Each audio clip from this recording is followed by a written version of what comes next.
Pois é, subiu de novo. A taxa Selic chega no patamar de 13,25% após o Banco Central subir em mais 1%, a nossa taxa básica de juros, e a gente chega naquele patamar que é uma alegria para os milionários ou para quem tem recursos sobrando, né? Voltamos a ser o país dos rentistas, né? Por outro lado, para quem não tem, né, recurso financeiro, para quem é pobre, talvez a gente viva um cenário não tão interessante à frente. Por isso, no vídeo de hoje, eu vou te explicar como que esse aumento na taxa básica de juros impacta a economia, os seus investimentos e, claro, o seu bolso.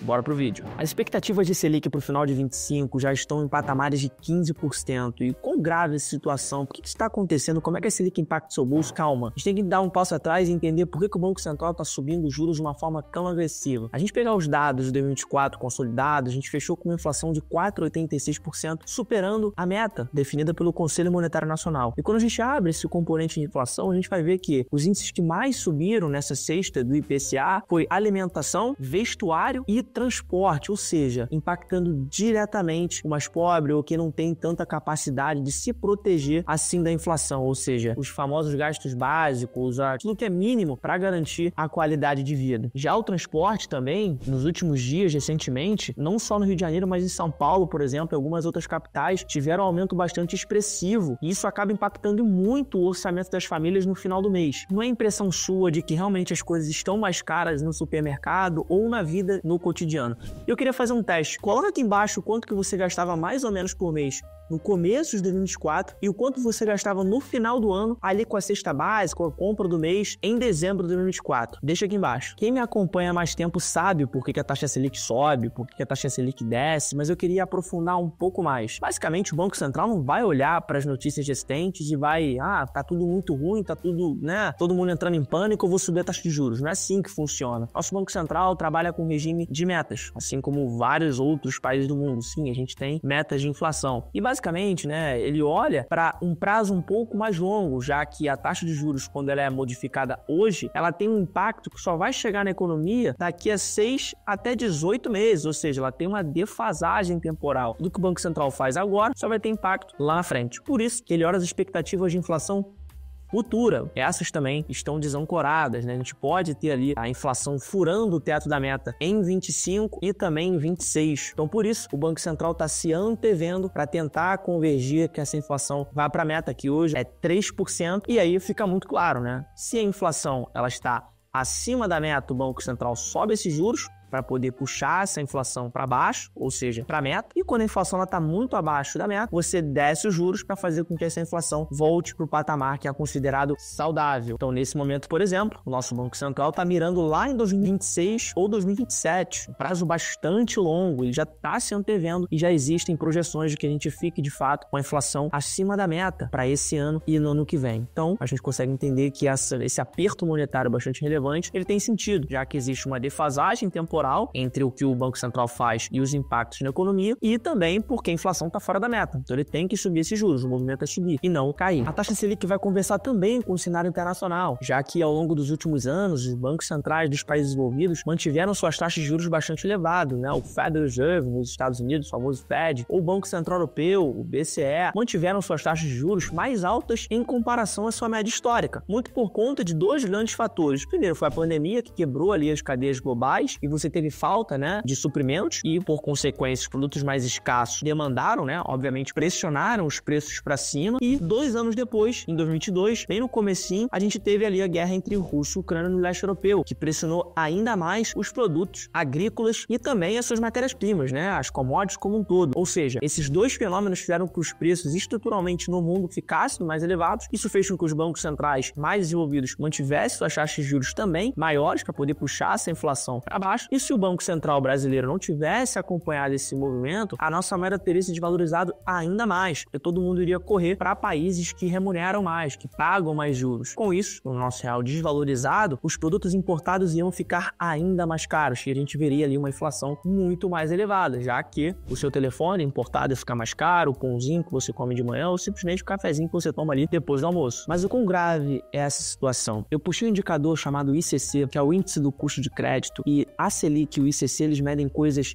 diferentes dentro do mundo dos juros. A taxa Selic nada mais é do que o custo principal ou o custo básico do dinheiro no Brasil. Ele mede basicamente o quanto que custa, né, os bancos e os governos se financiarem. E obviamente que isso acaba reverberando na economia. Quando o Banco Central sobe a taxa de juros, o custo desse dinheiro ele fica mais elevado. Quando o Banco Central desce a taxa de juros, o custo entre os bancos e os governos acabam ficando mais barato. Isso acaba reverberando também para outros custos da economia, para outras taxas da economia. E aí a gente entra no ICC. E já o ICC ele vai medir o custo médio dos créditos, financiamentos contratados pelas pessoas físicas e pessoas jurídicas. Então ele não é só a taxa Selic em si, mas já existem todos os custos da operação de quem está emprestando esse dinheiro dentro da taxa Selic, ou seja, a taxa Selic mais um prêmio. Imagina o seguinte, você é um banco que está emprestando dinheiro para uma, outra pessoa, mais uma, e aí uma dessas instituições, uma dessas pessoas, né, ou empresa, quebre e não te pague. Você vai quebrar, você vai deixar o seu dinheiro na mesa? Obviamente que não. Então você coloca ali uma margem, uma diferença para justamente o banco conseguir continuar operando, conseguir continuar lucrando dentro da sua operação e o mercado e a vida continuar seguindo. Tudo isso faz o ICC ser mais alto que a Selic, porque ele vai colocar lá os custos operacionais, ele vai colocar o risco de inadimplência e vai acabar elevando esse crédito frente à taxa Selic. Vamos supor que você vai comprar um ingresso para um show. Nada mais é do que esse ingresso seria a taxa Selic e o ICC seria o custo efetivo total. Na hora que você vai pagar ali, geralmente tem a taxa de conveniência, tem a taxa de serviço. O ICC nada mais é do que essa taxa, que geralmente vai ficar maior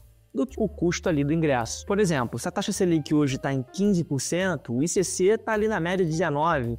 20%. Então a taxa Selic nada mais é do que a taxa básica de juros no país e o ICC vai medir o real impacto desse movimento da taxa Selic no seu bolso, seja na hora de você contratar um seguro, na hora de você contratar um financiamento, um crédito pessoal, cheque especial e afins. E essa diferença é o chamado spread bancário, é o que o banco consegue ganhar além da taxa Selic, com todos os custos adicionais que ele coloca dentro dessas operações na hora de disponibilizar o crédito para as pessoas e para as empresas. Então, saber a diferença entre os dois vai fazer na prática com que você entenda porque que quando o juros sobe, as coisas ficam mais caras. E nem sempre quando o governo fala que os juros caem, realmente o custo do crédito fique mais barato. Eu puxei aqui o histórico do ICC, que no final do ano de 2024 fechou em 21,69%. Ou seja, esse é o impacto da Selic na ponta. Não é simplesmente a taxa Selic, mas você tem que olhar o ICC, que é justamente o quanto você está pagando, seja empresário ou simplesmente pessoa física. A gente viu que é bastante elevado, né? Considerando que a máxima foi em 2013, em 22,98%. Esse foi o número no governo Temer, logo após ali o impeachment da Dilma. Depois veio um ciclo da alta de Selic e depois disso a Selic começou a baixar e o ICC acompanhou essa queda, acompanhou esse melhor número. E por que isso acontece, né? Justamente os juros ele é usado para conter a inflação. E por que ele faz isso? Justamente quando você eleva os juros, fica muito mais complicado, fica muito mais difícil para que o retorno de alguma operação, seja de uma empresa ou até mesmo uma pessoa física, consiga arcar com esses juros. Daí você pensa duas vezes antes de contratar um financiamento, contratar uma linha de crédito para expandir fábrica, pagar salários ou simplesmente fazer capital de giro. E aí quando você diminui essa demanda por crédito, você vai acabar diminuindo também a demanda por consumo. E esse consumo caindo puxa essa inflação para baixo. Só que na hora que você puxa essa demanda para baixo, você realmente vai consumir menos, porque é tudo mais caro. Só que um dos grandes impactos quando a gente olha para as empresas em si, que vão expandir menos, contratar menos, pagar menos salários, é justamente no desemprego. A gente pode voltar para patamares de desemprego bastante elevados. Então, se a gente tiver essa taxa Selic subindo ainda mais, vai ficar ainda mais complexo o mercado de trabalho no Brasil, afetando ainda mais as classes mais baixas da sociedade. Bom, Pedro, eu só queria entender os impactos da Selic. Eu não queria escutar você falando que o Brasil vai acabar, que o mundo vai acabar. Calma, o que eu faço com o meu dinheiro? O que seria mais importante? Ou como é que eu navego nesse cenário? E a gente entra talvez em uma das perguntas que eu mais recebo, seja das famílias que a gente atende aqui ou simplesmente das pessoas que me acompanham, que é: será que vale a pena investir em fundos imobiliários ainda com as taxas de juros tão elevadas? Tema forte. Eu sei que, assim, muitas pessoas começam a falar que os fundos imobiliários acabaram, as ações não vão mais voltar a subir, e não é à toa, né? Eu entendo que muitas pessoas têm esse pensamento, já que você abre hoje a plataforma do Tesouro Direto e vê títulos remunerando inflação mais 7%, inflação mais 7,5%, Isso é muita taxa, isso é muito prêmio de risco. Mas aqui vai uma realidade. Ainda assim, com juros elevados e com bastante incerteza à frente, sempre vai valer a pena e sempre vai fazer sentido você diversificar a sua carteira de investimento, principalmente se você estiver olhando para o longo prazo. E por que eu falo isso? Porque a economia ela é cíclica, né? Hoje o IFIX, o índice que representa a média dos fundos imobiliários no Brasil, vem sofrendo muito por conta do aumento da taxa de juros. Só que a gente sabe que esse aumento de taxa de juros ele não é para sempre. Quando a taxa de juros voltar a cair, a gente vai ver uma performance bastante pungente, assim como foi da última vez. Quando a gente puxa a última vez que o IFIX rendeu menos que o CDI, depois ele teve uma alta de 120%. Não é 120% do CDI, é 120%. Ou seja, historicamente, o investimento em renda variável, ele performa sobre o CDI, ele performa mais do que o CDI quando você alonga o prazo. A grande questão é que justamente você precisa ter esse prazo mais dilatado, ou seja, esse horizonte de investimento mais alongado, para aí sim ver os frutos dessa alocação. Investimento em renda variável nada mais é do que as ações, os fundos que vão acompanhar o crescimento econômico, o reinvestimento dos lucros e dos dividendos. E eles historicamente superam a renda fixa e os juros, porque justamente eles capturam esse crescimento econômico do país. E mesmo com os fundos imobiliários e as ações caindo, existe ainda aquelas que performam e continuam entregando bons resultados mesmo com um cenário adverso. Mesmo a média, ou seja, o Ibovespa para as ações ou o IFIX para os fundos imobiliários estarem caindo, estarem muito mal nesse momento, existem ativos que performam e que são impactados de forma diferente quando o juro sobe. Por exemplo, existem fundos de lajes corporativos ou galpões logísticos que conseguem ter uma reprecificação dos seus contratos atrelados à inflação, conseguem pagar bons aluguéis e bons dividendos e manter ali a qualidade todos os meses desses proventos para os investidores. E isso segura, né,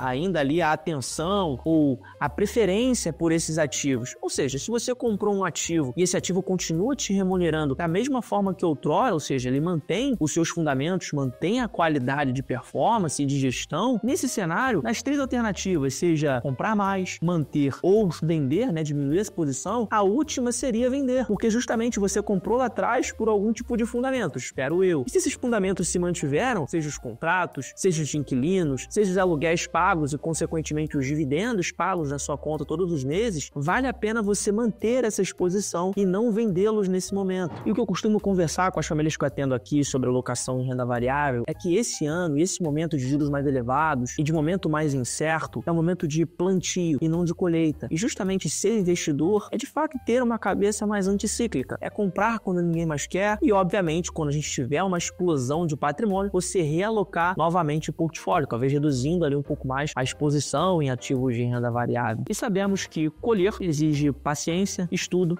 e, sobretudo, visão de longo prazo. Eu sei que com essa mudança, cenário externo, cenário interno, crise eventual à frente, nova dinâmica geopolítica nos Estados Unidos, sei que às vezes, eventualmente, a gente pode ficar perdido. Mas calma, eu queria te fazer um convite. Eu vou deixar o meu contato aqui embaixo e, obviamente, se você achar pertinente, uma conversa comigo, com os meus especialistas, para a gente entender um pouco mais como que está hoje o seu planejamento financeiro, como que está distribuído o seu portfólio de investimentos, vai ser um prazer poder te ajudar e ajudar a sua família. No mais, eu vou ficando por aqui. Eu espero que esse vídeo tenha sido enriquecedor. E se foi, deixa o like, se inscreve no canal e compartilha esse vídeo com quem possa se beneficiar dele também. Meu nome é Pedro Multishow e esse é o Multivalor.